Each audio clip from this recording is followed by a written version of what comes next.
Happy Dhanteras समस्त को बहुत बहुत अनेक शुभेच्छा शुभकामना। आज भली पवित्र दिन में माँ लक्ष्मी आशीर्वाद आपण मान सदा सर्वदा रहू एतिकी मोर भगवान पाखरे माँ लक्ष्मी ठाकुराणी पाखरे प्रार्थना। आज भली दिन में कहुए जे किसी जिनिस किणापी किसी धातु जिनस किणा जाए जदि भी आपण कौन भी सुना रूपा हीरा कि न पारुछंती सेतिपाई कौनसी मन दुख केबे भी करेनि। आपण पाखरे जहाँ भी अच्छी ताकू बहुत बहुत धन्यवाद दियंतु।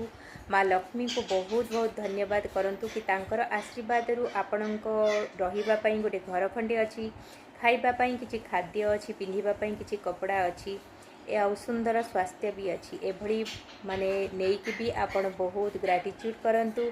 आउ जदि पारिबे माँ लक्ष्मी केतोटी छोट छोट जिनिस जेपरी अरुआ चाउल नड़िया लुण झाड़ू हलदी गुआ कौड़ी कमल गांठ ये किछि किछि जिनिस माँ लक्ष्मी प्रिय जिनिस जो जिनिस गुड़िक भी 100 टंका भितर हो से सबु जिनिस किनिबा को भूलंतु नहीं। आज भली पवित्र दिन में आपण से सबु जिनिस को घर को आणंतु माँ लक्ष्मी पाखरे रखंतु। देखिए आपण ए वर्षरे आपण जहाँ भी किनिचंती आसंता वर्षरे ताठू भी अधिका आपण किनि परिबे। माँ लक्ष्मी कृपा आपण को ऊपर वर्षिजिवो।